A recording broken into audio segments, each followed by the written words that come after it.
gosh, I do the same thing. So I have a actual notepad by my bed. Because I'll wake up at 3 a.m. and in my dream state, I'll just write down random stuff. Good afternoon, ladies and gentlemen. I call to order the regular work session for this Sierra Vista City Council for January 9th, 2018. I will share with you, we have two members that won't be here, we're here with us. That's Miss Gray and Mr. Mount, and Miss Ash may be coming in a little late. She had her orientation for grad school up in Tucson, and she thinks she'll be back in time, but we'll see.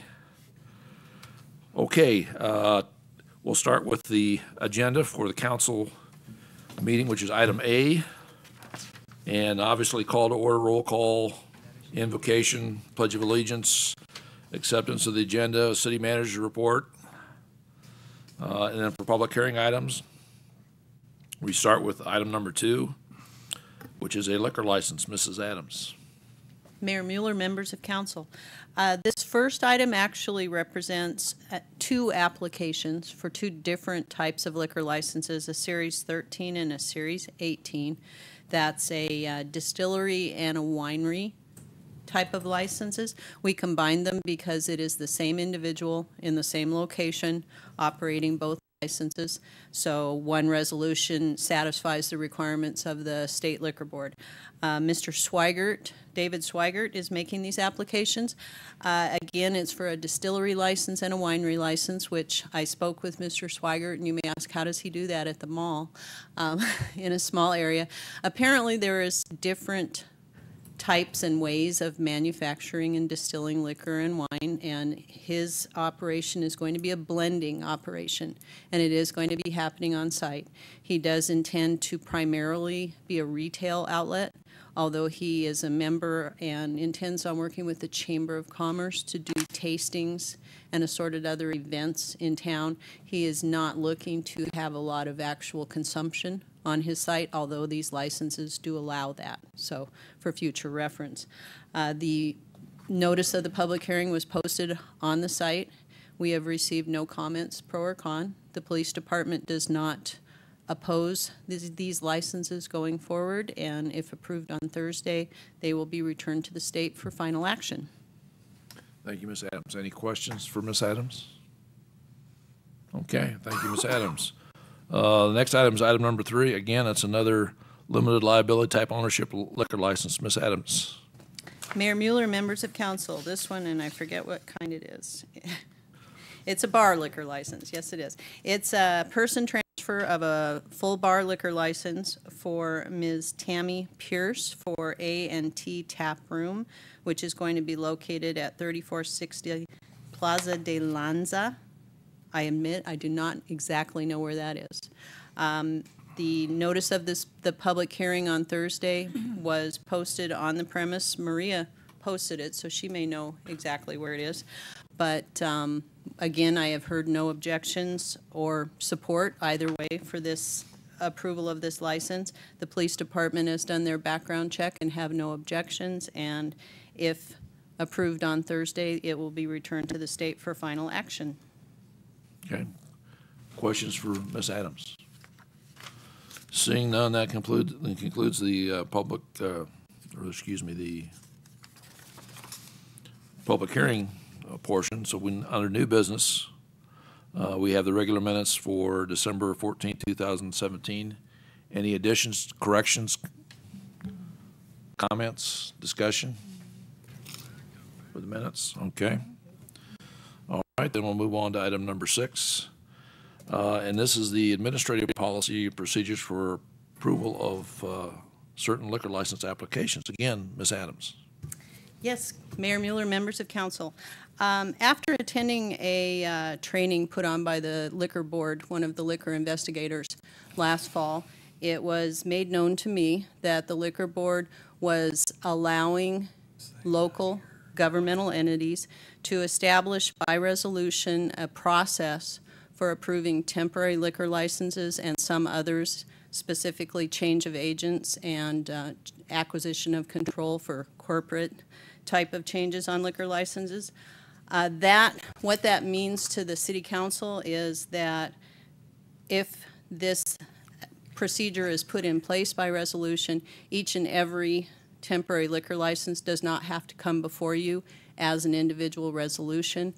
What that means to the applicants is that they don't have to wait for a meeting to be held, or in the past, we have actually had to schedule special meetings to accommodate some of our customers because we like to accommodate when we can.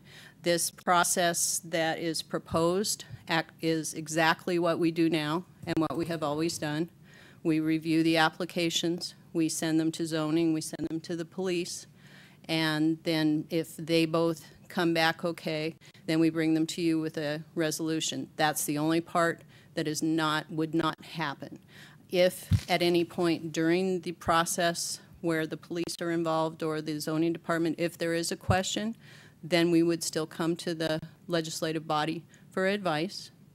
And I spoke with the liquor department, and basically, because it occurred to me we've never actually said no to one of these. So I called up and asked the investigator, and she said, to be honest, because of the timeline on most of these, if the council chose not to support one of these, that the timeline's not there for them to have time to schedule a hearing. So most likely, if the council says no, that it's not going to go anywhere. So if there were any question about any of these applications, those types of applications would still be brought to council. Essentially, this process is being put into place, if approved by council, to take a little workload off your desk and make it a little easier and quicker for our customers. Yes, ma'am.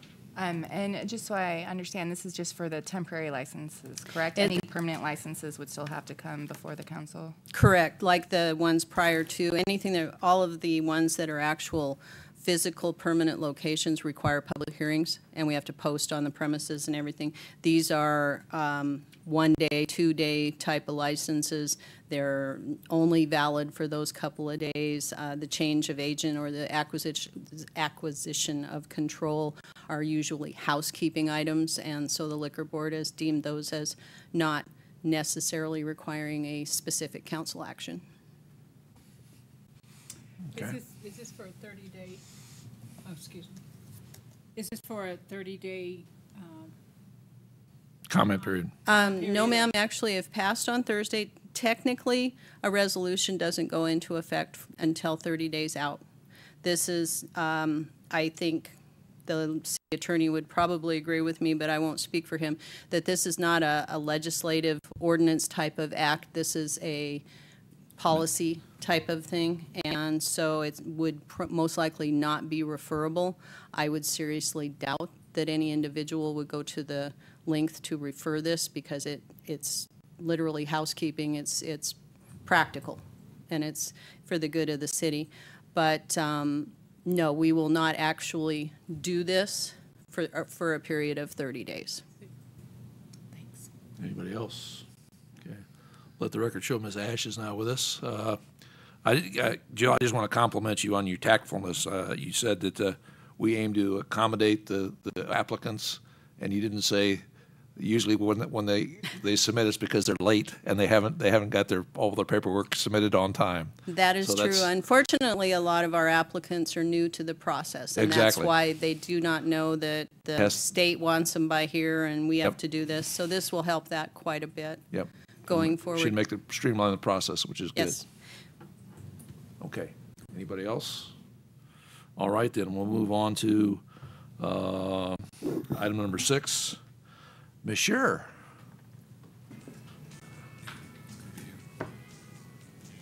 She's here. Hello, Mayor, members of council.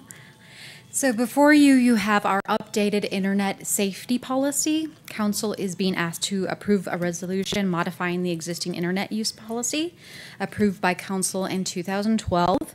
Essentially, we've updated all of our library policies recently, including the internet safety policy. It has been approved by the Library Commission already.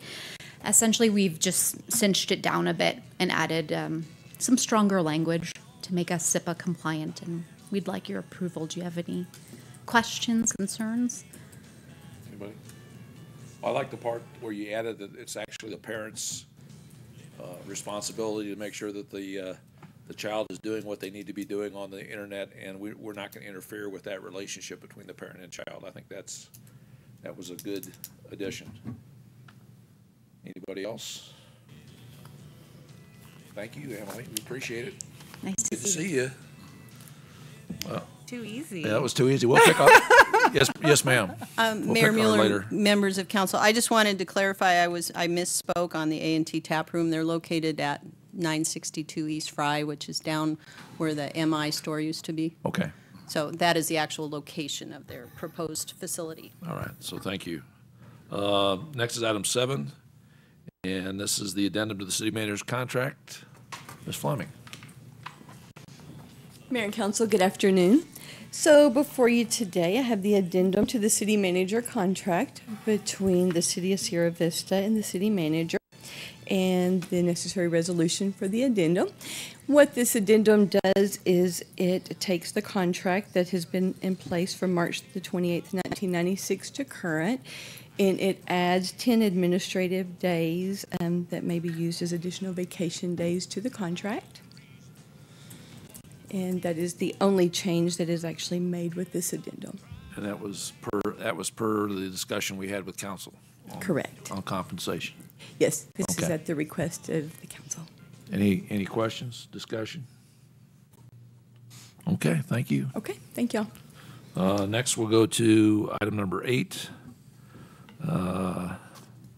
Mr. Felix, I don't see David. I'm going to be David. Oh, you're going to be today, David Mr. Mayor. today? Okay. You talked about reimbursement of capital expenditures. I'll try to be brief. Well, then you won't be David. I didn't say that. Yes, Mr. Mayor, this is an annual exercise that the council must undertake per federal treasury regulations. What it does is it requires the city to pass a resolution of intent to reimburse itself for financing of capital expenditures, since the items will probably be coming in prior to the financing that will occur later on this year. Of course, you'll have the opportunity to vote on that probably in the May-June timeframe when the actual financing does occur. So this resolution includes a list in appendix, and you can see in Exhibit A the items that we intend to finance this year per the budget that was approved by the council, and the total amount of that is $1,618,000. So I'll be happy to answer any other questions you have. Questions from Mr. Patucci? Just so I kind of understand. So this is just a resolution to say, yes, we're going to go forward with this, and then as we get the financing, then we just put it back in the general fund, which is what was sort of intended in the first place? Well, it's not all general fund because you have HERF, sewer, and Sure. refuse, Ms. Wool. But basically, the process is we put out the intention to finance in the budget process, so you're aware of the items, and then we do this as the second part, and then we'll do the financing and bring that actual package back to you for approval then. Any other questions, discussion? Thank you, Mr. Patucci. That completes our agenda items for the council meeting. Anything further on the council meeting? All right, now move to item B, which is recent trips, meetings, and future meetings. And I imagine we don't have a whole lot because of the holiday in the last several weeks. Future meetings.